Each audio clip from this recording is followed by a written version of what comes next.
क्रिया होती है, यही कहता है ना वो। अब देखो उसने क्या कहा, क्रिया की सिद्धि में प्रकृष्ट कारक। अब इन्होंने एक विशेषण और बता दिया ना, हम अभी तक यही जान रहे थे, यही अंतर है। इसीलिए है ना, जब आपका व्याकरण युक्त न्याय रहेगा ना, है ना, अर्थात आपका जो व्याकरण है वो न्याय युक्त रहेगा, न्याय युक्त रहेगा, तो उसमें एक ग्रेड और जुड़ जाएगा और बेस्ट होगा वो। समझ रहे हैं ना, समझे, इसीलिए इसकी आवश्यकता नहीं होगी। चलो, तो अब क्या कहा उन्होंने, असाधारण कारण को हम लोग कारण कहेंगे। ये जो कारण है हमारे, जो असाधारण कारण होंगे उसके प्रति, मान लीजिए आपको प्रत्यक्ष ज्ञान होता है, अब उस प्रत्यक्ष ज्ञान के प्रति, प्रत्यक्ष ज्ञान है, प्रत्यक्ष ज्ञान के प्रति कारण बहुत हैं। ठीक है, एक कार्य को करने के कारण बहुत होते हैं, समझ में आई बात।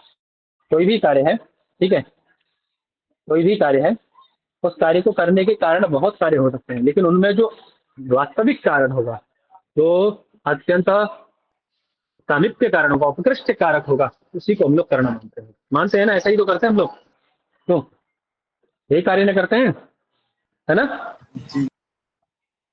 ठीक है, वही ये प्रत्यक्ष अनुमान उपमान शब्द है सारे। ठीक है, समझ में आया बात। ठीक है। हाँ जी। हम्म। जी। जैसे मान लो अब घट है, घट है ना, आप घट बनाने चले, क्या बनाने चले जी, घट। घट बनाने चले आप, क्या बनाने चले, घट बनाने चले। अब इस घट के प्रति कौन कौन कारण है, पहले कारण पूछ रहा हूं मैं, कारण नहीं, कारण कौन कौन है घट के प्रति, बताओ तो। देखो, मृत्तिका, मिट्टी, मिट्टी, जल, फीवर, पानी, तूड़ी, कुलाल, ठीक है, दंडक, ठीक है, और क्या है ना, और कुम्हार भी है। ठीक है, समझो स्थान, ठीक है, यहाँ अलग लिख देता हूँ उनको, वो स्थान, ठीक है, समय यानी काल, ठीक है, काल, ईश्वर इच्छा, ठीक है, और जल भी तो होगा। ये भी सब तो कारण है। अरे बाबू जल लिख लो, लिख लो जल, ठीक, ये सब भी कारण है ना उसमें। अब ये बताओ, अब ये जो मृत्तिका है, मृत्तिका के बिना घट बन सकता है क्या, ये सब सहायक है घट बनाने में। घट के लिए मृत्तिका, चक्र, चीवर, कुलाल, दंड, जल, सब सारे कारण हैं, सारे कारण हैं, लेकिन इसमें विशेष कारण कौन सा है जिसके बिना बन ही नहीं सकता कुछ, बताओ। मिट्टी, मृत्तिका। मृत्तिका, मृत्तिका, है ना। तो अब ये जो कारणों में विशेष कारण है ना, इसी को हम लोग क्या मानते हैं, इसी को हम लोग क्या मानते हैं, कारण मान लेते हैं। ठीक है, समझ में आया, वही तो कहा उन्होंने, बोले कारण हेतु असाधारण कारणम यत्, कारणों में जो असाधारण कारण है उसको हम लोग कारण कहते हैं। बात क्लियर है ना, बात क्लियर है ना। बोले आप प्रश्न करते हैं पदकृत्य, जो आपका दीपिका टीका है, दीपिकाकार कह रहे हैं कि बोले आपको इसमें असाधारण पद देने की क्या आवश्यकता थी, आप कह देते कारणम करणम, असाधारण देने की क्या आवश्यकता थी, बोले कारण ही कारण होता है, ऐसा कह देते। बोले ऐसा कहते ना, तो ये आपके चक्र है, चीवर है, कुलाल है, दंड है, स्थान, समय, ईश्वर इच्छा, सब क्या होने लग जाते, सब कारण बन जाते, सारे के सारे कारण बन जाते। कितने कारण बनाते आप बताओ मुझे, अतिव्याप्ति होती ना, जी, अतिव्याप्ति होती कि नहीं होती। इसीलिए असाधारणत्व पद उसमें करण के लक्षण में दिया। ठीक है, समझ आई बात, कि जो असाधारण है, असाधारण जो कारण होगा वही कारण बनेगा। बात क्लियर है, बात क्लियर है ना, जी, बात क्लियर हुई है ना। हाँ, अब ये जो है आपके जितने भी, ये तो आपके वास्तव में कारण ही, लेकिन ये आपका समय, स्थान, ईश्वर इच्छा, ये सब क्या साधारण कारण है, या साधारण कारण ये कहते हैं, साधारण कारण।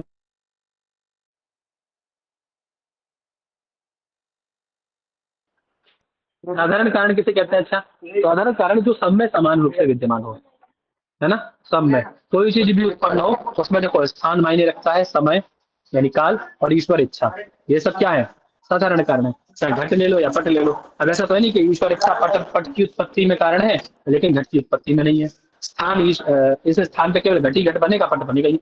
पट की फैक्ट्री लगा दोगे उसी जगह पे पट बनने लगेगा, है ना। वहीं चक्र रख के अपना कुलाल जो है घट भी बना सकता है, कुछ भी कर लो। हाँ, ऐसा कुछ है कि यहीं पे यहाँ पे यही होगा,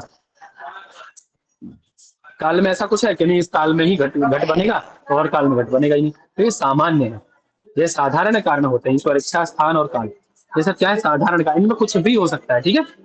ये सभी चीजों के प्रति कारण होते हैं, समझ में आई बात। साधारण असाधारण का मतलब समझ आ गया सबको, हाँ जी। सबको आ गया जी। ना। कोई ऐसा जिसको साधारण असाधारण में भेद समझ में ना आया हो, सबको समझ में आया मतलब, है ना। चलो अब कह रहे कारण क्या है, तो कह रहे हैं आपको अभी कार्य बताया ना हमने, वो सॉरी वो बताया ना, अभी आपको कारण बताया ना, या साधारण कारण को कारण कहते हैं। अब एक प्रश्न फिर आ गया, बोले आप पहले क्या था, पहले आपने कहा था कि करणम चतुर्विधम, तो मैंने कर्ण पूछ लिया आपसे कि कर्ण तो बताओ पहले, तब तो मैं जानूंगा कि वो चार प्रकार का है कर्ण, कर्ण है क्या। तो आपने बताया कि असाधारण कारण को कारण कहते हैं। अब पहले ये बता दो मुझे कि कारण क्या है, पहले क्या बता दो जी, कारण बताओ कारण है क्या। कारण जानू कैसे, मैं कारण किसे कहते हैं, तो बता रहे हैं क्या कह रहे हैं, बोले कार्य नियत पूर्ववृत्ति ही कारणम, अर्थात कार्य से नियत अर्थात निश्चित है जिसकी वृत्ति, है ना, जिसकी पूर्ववृत्ति का निश्चित है कार्य से, उसको हम लोग क्या कहते हैं, कारण। जिसकी पूर्ववृत्ति का निश्चित है ना, इसकी पूर्ववर्तीता क्या है, निश्चित है, किससे, कार्य से। समझ में आया। अब कार्य से पूर्ववर्तीता किसकी निश्चित है, तो आप देख लो, ये सारी चीजें आपके कार्य से पूर्व में रहती कि नहीं। कार्य क्या है, घट, कार्य क्या है, पट, ये पट है आपका, है ना, कार्य क्या है, ये पट, ठीक है, ये कार्य हो गया। अब इससे पूर्ववर्तीता किस किस की है, देखो,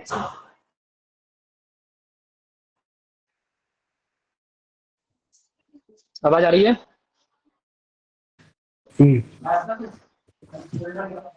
आवाज आ रही है ना। जी जी जी आ रही।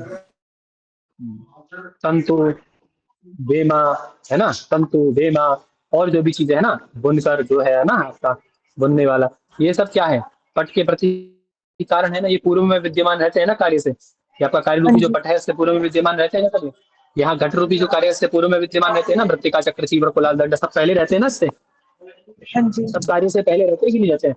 तो कार्य से पहले उपलब्ध रहने वाली जितनी भी है, अच्छा और कैसे होनी चाहिए, बोले उनकी पूर्ववृत्ति निश्चित होनी चाहिए, बोले अवश्य ही पूर्व में होनी चाहिए वो, ऐसा नहीं उत्पन्न हो रही है चीज और फिर आए, नहीं, कार्य से पूर्व में वृत्ति उनकी निश्चित होनी चाहिए, उसी को हम लोग कारण मानते हैं, ठीक है जी। बात क्लियर है ना, बात क्लियर है। जी। जी जी। बोले आपने नियत, ये जो नियत है निश्चित, जब आप वो पढ़ोगे तर्क भाषा और आपका ये जो मुक्तावली पढ़ोगे ना जब, तो वहां एक एक करके वो अन्यथा सिद्ध बताए हैं पांच, है ना, वहां हम लोग ये सब पढ़ेंगे आगे, अभी इतना ही समझ लो, है ना। जी। वहां उन्होंने उसका लक्षण किया है, बोले अनन्यथा सिद्ध शून्य, अनन्यथा सिद्ध शून्यत्व, है ना, नियता पूर्ववर्तिका, बोले कारण कैसा होना चाहिए, बोले अनन्यथा सिद्ध होना हो, है ना, अर्थात अन्यथा सिद्ध ना हो, बोले अन्यथा सिद्ध हो अर्थात अन्यथा सिद्ध हो, और इसे कहते हैं अनन्यथा सिद्ध हो। कारण का लक्षण बता रहे हैं, बोले अनन्यथा सिद्ध होनी चाहिए, है ना, और क्या होना चाहिए, नियत होना नियत। चाहिए, और कैसा होना चाहिए, पूर्ववृत्ति होनी चाहिए इसकी, ठीक है, ये सारी चीजें बताते, बोले अनन्यथा सिद्ध मतलब, बोले अन्यथा सिद्ध नहीं होना चाहिए, अन्यथा सिद्ध मतलब अनावश्यक नहीं होना चाहिए, है ना। अब आप जो कह रहे हैं, ये जो तर्क भाषा, ये तर्क संग्रहकार ने कहा है, ये तो दूर, इसमें दोष आ जाता है। आपने केवल इतना ही तो कहा ना कि कारण उसे कहते हैं जो कार्य से पूर्व में निश्चित ही विद्यमान हो, आपने इतना ही लक्षण किया ना। अब कार्य से पूर्व में विद्यमान तो घट बना रहा था कोई कुलाल, वहां पे गधा खड़ा था, कौन खड़ा था, गधा खड़ा था, गधा। गधा खड़ा था, ठीक है, कौन खड़ा था, गधा खड़ा था। अब ये कैसा है, आवश्यक है क्या घट बनाने के लिए, घट निर्माण में गर्दभ आवश्यक है, नहीं। बोलो, नहीं नहीं नहीं नहीं। अनावश्यक, अनावश्यक, है ना। तो यदि हम ये लक्षण रखेंगे ना, कार्य नियत पूर्ववृत्ति यदि लक्षण रखते हैं, है ना, बोले कार्य से निश्चित ही पूर्व में विद्यमान हो उसी को हम कारण मानेंगे। तो गधा भी वहां खड़ा था, कोई बच्चा देखने गया, बोले घट देख, घट निर्माण की प्रक्रिया देख के आते हैं। उसमें आता है ना, वो कोई साइंस है, कौन सा साइंस है, उसमें बताते हैं ना, बोले ये बनाना सीखो, पोइट्री वगैरह जब सीखते हैं तो वहाँ आता है ना, बोले ये बनाना सीखो, वो बनाना। तो कोई बच्चा देखने का, बोले घट कैसे बनता है, हमें भी एक प्रोजेक्ट तैयार करना है। वो बनाने देखने गया, तो उसने देखा कि अरे पिताजी, घट बनाने का सामान चाहिए मुझे। बोले बच्चा क्या क्या चाहिए, बोले सबसे पहले गधा, है ना। घट बनाने के लिए सबसे पहले क्या बोला उसने, बोले सबसे पहले गधा चाहिए। बोले क्यों, बोले हमने देखा कि कुलाल जब घट बना रहा था तो उसके घर के बाहर गधा खड़ा था, है ना। तो आवश्यक है वो, आवश्यक तो नहीं है ना, अनावश्यक है। इसीलिए उसमें क्या और देना है, इसमें क्या और देना है विशेषण में, ये जो कार्य नियत पूर्ववृत्तित्व दिया है, इसमें क्या और देना है, बोले अनन्यथा सिद्ध शून्य, है ना। बोले अन्यथा सिद्ध शून्य कह दो, या तो कि अन्यथा सिद्ध से शून्य हो, अन्यथा सिद्ध से रहे तो, अथवा ये कह दो कि अनन्यथा सिद्ध, है ना, नियत पूर्ववृत्ति ही कार्य, है ना, नियत पूर्ववृत्ति ही कार्य यस्य तत्कारणम, जिसकी कार्य के प्रति नियत पूर्ववृत्ति है और जो कैसा है, अनन्यथा सिद्ध है, वही कारण है। ठीक है, तब तो बात आपकी बन जाएगी, अन्यथा इसमें दोष आ जाएगा ना। लक्षण बनाए कारण का और चला का गया अनावश्यक कारण में, है ना, चला गया ना। बोले आपने कहा कि आपने क्या कहा कि कार्य नियत पूर्ववृत्ति, बोले अभी तो बता दो, कारण बताने चले, मतलब एक प्रश्न का उत्तर देते हो, दूसरा प्रश्न उसमें अपने आप रख देते हो, है ना। तो दूसरा प्रश्न क्या रख दिए, बोले कार्य। अब ये बताओ कार्य क्या है, कार्य को हम कैसे जानेंगे, तो कह रहे हैं कार्यम प्राक अभाव प्रतियोगी। कार्य क्या है, बोले प्राक अभाव का प्रतियोगी। प्राक अभाव मतलब उत्पत्ति है पूर्व से अभाव, है ना। प्राक अभाव कितने प्रकार का अभाव पढ़े थे ना अभी कल परसों आप लोग, उद्देश्य प्रकरण में चार। अभाव पढ़े थे ना। ठीक। अभाव के कितने प्रकार हैं, अभाव के कितने प्रकार हैं, चार। प्राक, 4 प्रकार के हैं। प्रध्वंस, प्राक अभाव, प्रध्वंस अभाव, अत्यंत अभाव अत्यंता और और अन्योन्या भाव। अन्योन्य, ये 4 प्रकार के। हमने प्राक अभाव जो है ना, प्राक अभाव कैसा है, उत्पत्ति के पूर्व का अभाव। जैसे मान लीजिए अभी आपके सामने घट नहीं है, घट का अभाव कब तक है, आपके सामने जो भूस्थल है ना, जो भूखंड है, वहां पर घट का अभाव कब तक है, तब तक है घट का अभाव वहां पे, जब तक वो उत्पन्न नहीं हो जाता, और उत्पन्न हो जाएगा वहां आके रख जाएगा तो घट का अभाव खत्म। तो उत्पत्ति के पूर्व के अभाव को हम लोग क्या कहते हैं, क्या कहते हैं उसको, प्राग। प्राग प्राक भाव। अभाव, है ना। लिख देता हूँ यहाँ पे, उत्पत्ति के पूर्व का अभाव क्या कहलाता है, प्राक अभाव, है ना। ठीक है जी, प्राक अभाव कहलाता है, ठीक है। बात क्लियर है सबको। अब बात आती है कि इन्होंने क्या कहा है, इन्होंने तो प्राक अभाव नहीं कहा है खाली, इन्होंने और भी कहा है, क्या कहा है, बोले प्राक अभाव का प्रतियोगी होना चाहिए। प्राक अभाव का क्या होना चाहिए, प्रतियोगी, है ना।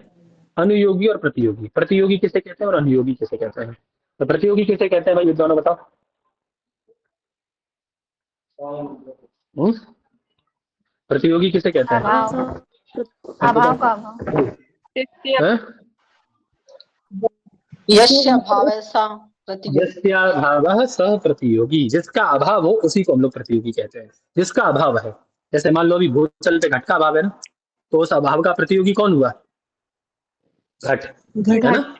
समझ में आया, जिसका अभाव वो प्रतियोगी। तो वही कह रहे हैं, उत्पत्ति में जिसका अभाव है, किसका, घट का, उसका प्रतियोगी कौन हुआ, घट। उसी को हम लोग क्या कह देते हैं, कार्य कह देते हैं, ठीक है, वही कार्य कहलाता है। समझ में आया, यानी जिसकी उत्पत्ति नहीं हुई है अभी, उसका ही अभाव, है ना, उसका प्रतियोगी, उसका अभाव, है ना, हुई नहीं है, होने वाली है उत्पत्ति, उसको हम लोग क्या कहेंगे, कार्य कहेंगे। बात क्लियर हुई, बात क्लियर हुई भाई ये नहीं आया सबको। तो इसमें प्रतियोगी अभाव तो पहले भी कहा गया है ना, प्राग अभाव, प्राक अभाव तो है फिर जी, वो ये प्राक अभाव का विषय अलग है। प्राक, सुनो, प्राक अभाव क्या है, प्राक अभाव क्या है, उत्पत्ति के पूर्व का अभाव। अब उत्पत्ति के पूर्व किसका अभाव होगा, उत्पत्ति के पूर्व के कार्य। घट का भी हो सकता है, पट का भी हो सकता है, मट का।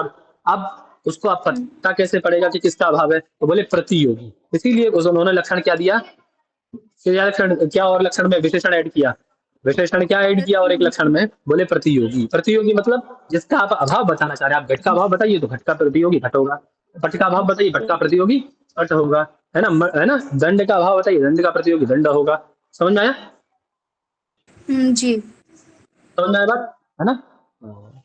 तो सीधा सा समझ लीजिए, कार्य की उत्पत्ति के पहले के अभाव को हम लोग प्राक अभाव कहते हैं। अब आपको कैसे पता पड़ेगा किस कार्य की उत्पत्ति होने वाली है अथवा किसका अभाव यहाँ पर है? तो बोले प्रतियोगी ज्ञान के द्वारा। किसके द्वारा पता पड़ेगा? प्रतियोगी ज्ञान द्वारा। अब प्रतियोगी ज्ञान क्या है? बोले जिसका अभाव है उसी का आपको ज्ञान कर लो। सिंपल सी बात है, ठीक है ना? यहाँ अभी ये भूतल है आपके सामने का, नहीं समझ में आया ना? ये भूतल है आपके सामने का। अब इस भूतल पे अभी तक घट नहीं है। घट का क्या है? अभाव है। घट का क्या है? अभाव है। ठीक है, कैसा अभाव है? तो चार अभाव है आपके पास, चारों में से घट का है यहाँ पे। आवाज आवाज आ रही है मेरी? जी। आवाज आ रही है मेरी? हाँ। तो यहाँ अब किसका अभाव है? अभाव किसका है इसमें? आवाज आ रही है? जी आ रही है आवाज।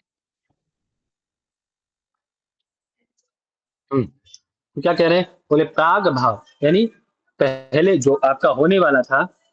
अब यहाँ देखिए, अभी कार्य की उत्पत्ति तो हुई नहीं है ना, ना तो यहाँ घट है। मान ले आपके सामने का भूतल, यहाँ भी घट है नहीं, ठीक है? अब यहाँ उसका क्या है? प्राग भाव है ना? प्राग भाव है ना? जी। प्राग भाव है कि नहीं? है ना? कार्य उत्पत्ति के पहले का अभाव, कार्य की उत्पत्ति के पहले का अभाव। अब उसका प्रतियोगी कौन होगा? बोले जिसका अभाव है। किसका अभाव है? घट का अभाव है। तो घट ही उसका क्या हुआ? प्रतियोगी। बस घुमा के कहना है उनको, कहना कुछ नहीं है, थोड़ा सा घुमा के घूम रहे हैं, है ना? वो ये भी कह सकते थे कि यहाँ रखो, बोले क्या क्या कह रहे हैं? बोले यहाँ लाओ, ये जाओ, ये ले जाओ, ये ले जाओ, यहाँ रखो। घुमा के कह रहे हैं थोड़ा सा, बस कहने का तरीका उनका अलग है। ठीक है ना? ठीक है, आपको इतना याद जी। रखो। आप बस अभी जैसे जैसे आगे पढ़ोगे वैसे वैसे लक्षण खुल जाएगा, चिंता मत करो। तर्क भाषा में थोड़ा खुलेगा, आगे जाके फिर मुक्तावली में और खुल जाएगा। आप याद रखो कि कार्य किसे कहते हैं? बोले प्राग भाव का प्रतियोगी ही कार्य कहलाता है। इतना याद रखो बस अभी। ठीक है, जो क्लिष्ट लक्षण जी। लग रहा है ना, उसको अभी इतना, उसकी बस केवल लक्षण लक्षण याद रखो जो क्लिष्ट लग रहा है। ठीक है, समझ में नहीं हो रहा उसको भी स्मरण रखो बस दिमाग में। जब बड़ा ग्रंथ पढ़ेंगे वहां एकदम खुल जाएगा। पता पड़ा भी इसको समझ लेंगे और दिमाग खराब हो गया, आगे भी समझ में नहीं आएगा। चलो, आप कह रहे कारण कितने प्रकार के हैं? कारण कितने प्रकार के? तो कह रहे कारणम त्रिविधम। कारण कितने प्रकार के हैं? कारण तीन प्रकार के हैं। कौन से कौन से? समवायी, असमवायी और निमित्त। बोले समवायी कारण, असमवायी कारण और निमित्त कारण। आप याद रखिएगा, किसी भी कार्य को हम करते हैं, कोई भी कार्य हम कर रहे हैं, तो उसके तीन कारण होंगे। कितने कारण होंगे उसके? तीन। तीन कौन से? एक समवायी कारण, एक असमवायी कारण और तीसरा निमित्त कारण। जैसे मान लीजिए, अभी आपने कारण पढ़े थे लोग, घटोत्पत्ति के प्रति कौन कौन कारण थे? जैसे घट उत्पन्न हुआ आपका, ये घट है ना? अब इस घटोत्पत्ति के प्रति कौन कौन कारण बने? मिट्टी। घटोत्पत्ति के प्रति कौन कौन कारण बने? सबसे पहले मृत्तिका, मृत्तिका, ठीक है। दूसरा दंड, चक्र, चीवर, कुलाल, ये सब कारण बने ना इसके प्रति? सब कारण बने नहीं? सब कारण है ना? अभी कह रहे हैं इसको तीन कैटेगरी में बांट दो। कितनी कैटेगरी में बांटो? तीन कैटेगरी में कारणों। बोले पहला कारण समवायी, दूसरा कारण असमवायी और तीसरा कारण निमित्त। अब हमें कैसे पता पड़ेगा कि मृत्तिका समवायी कारण है, मृत्तिका असमवायी कारण है, मृत्तिका निमित्त कारण है? बोले हम बताएंगे कैसे पता पड़ेगा। देखो, बोले समवायी कारण कौन होता है? तो क्या कह रहे हैं? बोले यत् समवेतम कार्यम उत्पद्यते। जहां पर, जिसमें, जहां पर, यस्मिन, जिसमें, समवाय संबंधे न कार्यम उत्पद्यते। ठीक है, जिसमें कैसे? समवाय संबंध से कार्य उत्पन्न हो। अब ये समवाय संबंध क्या है? प्रश्न होता है क्या है? समवाय संबंध क्या है? समवेतत्वेन, है ना? समवेतत्वेन, समवेत क्या है? क्या है जी? बोले समवेत क्या है? आवाज आ रही? बोले समवेत क्या है? तो तर्क भाषाकार ने क्या बताया भाई?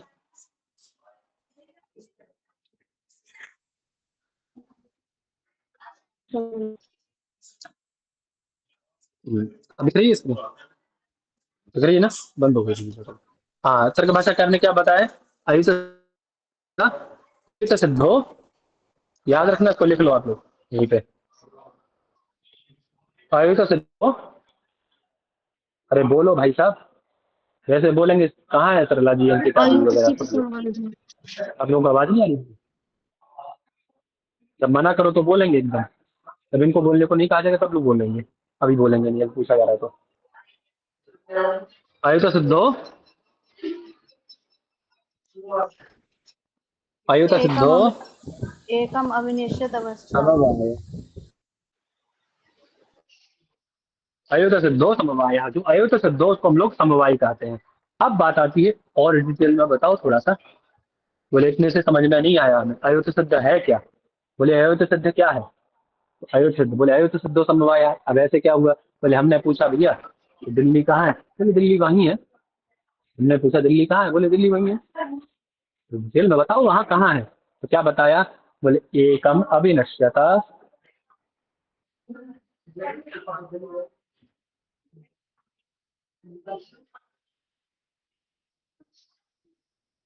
स्क्रीन नहीं दिख रही क्या? लिख रही है। दिख रही है। हम अपराश्रिता,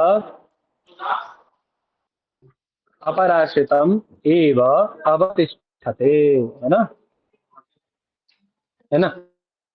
एक कोई द्रव्य, है ना, एक द्रव्य दूसरे के ऊपर अपराश्रित, है ना, कब तक तिष्ठते, कब तक अवतिष्ठते?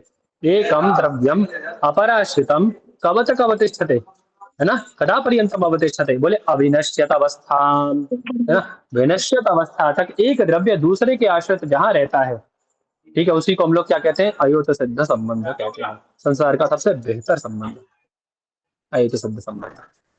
जहाँ एक द्रव्य दूसरे के आश्रित तब तक रहता है जब तक वो दूसरा द्रव्य समाप्त ना हो जाए। जैसे समझो कौन कौन है? बोले गुण गुणी। कौन है? गुण गुणी। जैसे गुण गुणी मतलब घट और घट में रहने वाला गुण। कौन? रक्त। गुण है ना रक्त। अरे रूप गुण है कि नहीं? गुण पढ़ रहे हो, रूप नहीं आता है उसमें सबसे पहला? तो बोलते क्या नहीं भाई? अब घट क्या है? द्रव्य। और उसका रूप क्या है? रूप क्या है? गुण। तो ये गुण हो गया, ये द्रव्य क्या हुआ? गुणी। समझ में आया ना? गुण किस में रहते हैं? गुणी व्यक्ति में। द्रव्य में गुण रहता है, तो गुण गुणी हुए ना। इन दोनों का संबंध कैसा है? इस द्रव्य में गुण कब तक रहेगा? क्या गुण को खत्म किया जा सकता है? उसमें रहने वाले रूप को खत्म कर सकते हो? उस घट में रहने वाले स्पर्श को खत्म कर सकते हो आप? उस घट में रहने वाले रस को खत्म कर सकते हो? गंध को खत्म कर सकते हो उस घट की? संख्या को खत्म कर सकते हो उस घट की? बोलो, खत्म कर सकते हो किसी चीज को? कब तक रहेंगे उसमें? बोले जब तक घट नष्ट नहीं हो जाएगा, है ना। अर्थात ये क्या हुआ? आयुष सिद्ध संबंध हुआ। ठीक है, यानी एक द्रव्य अपराश्रित कदा पर्यंतम अवतिष्ठते? बोले अविनश्यत अवस्थाम। विनश्यत, जब तक ये समाप्त ना हो जाए, जब तक घट समाप्त नहीं हो जाएगा तब तक एक दूसरे के आश्रित रहेंगे। बात क्लियर हुई? तो पहला संबंध गुण गुणी का आयुष सिद्ध होता है। दूसरा, दूसरा क्या है? क्रिया क्रियावान, है ना। अब देखिए क्रिया क्या है? जो भी हम क्रियाएं करते हैं ना, जाना, हंसना, पढ़ना, लिखना, पीना, खाना, सारी क्रियाएं हैं।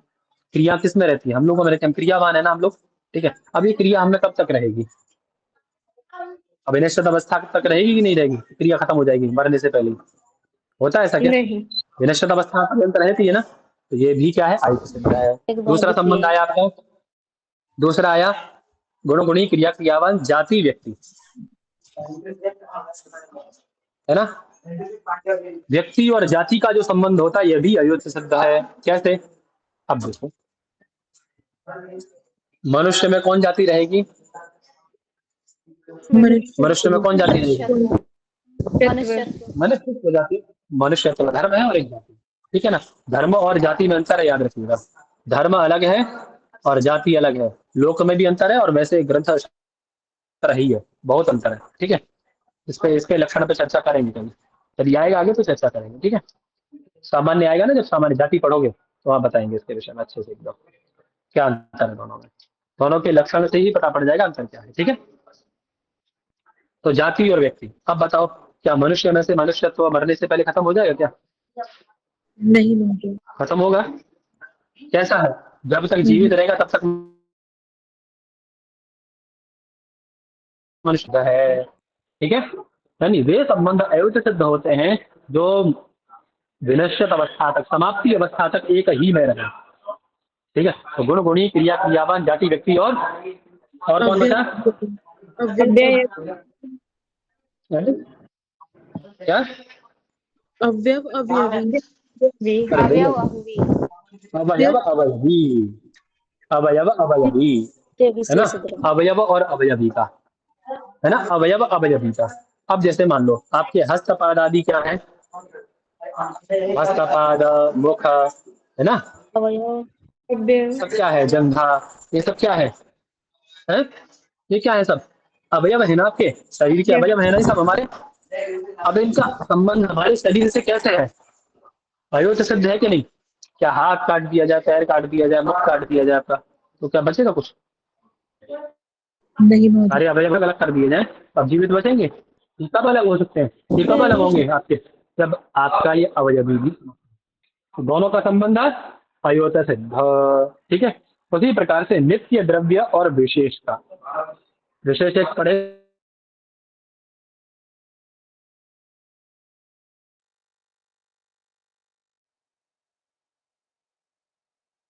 तो नित्य, द्रव्य और विशेषों का संबंध कैसा है? आवाज नहीं आ रही क्या?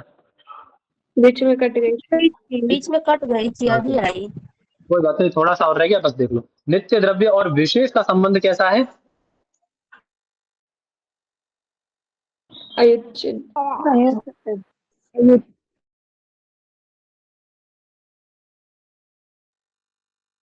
होता है। इसमें प्रश्न है। चलो, आवाज आ रही है ना अभी? तो जी तो वही तो बात कह रहे हैं। देखो यहाँ जहां पर समवेतत्वेन कार्यम उत्पद्य, विशेष नित्य द्रव्य वाला नहीं सुनेंगे।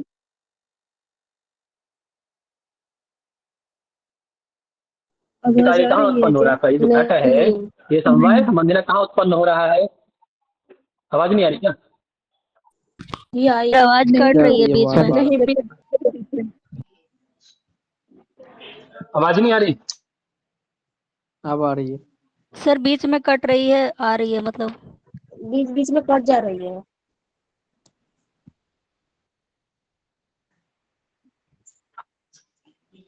आवाज आ रही है? हाँ जी सर, अब आ रही आवाज आ है, रही अभी है? आ रही है। आ रही है। ठीक है, चलो शाम को करते हैं बाकी काम। ठीक है, ठीक है, समय भी हो गया, शाम को करते हैं इसके आगे, ठीक है।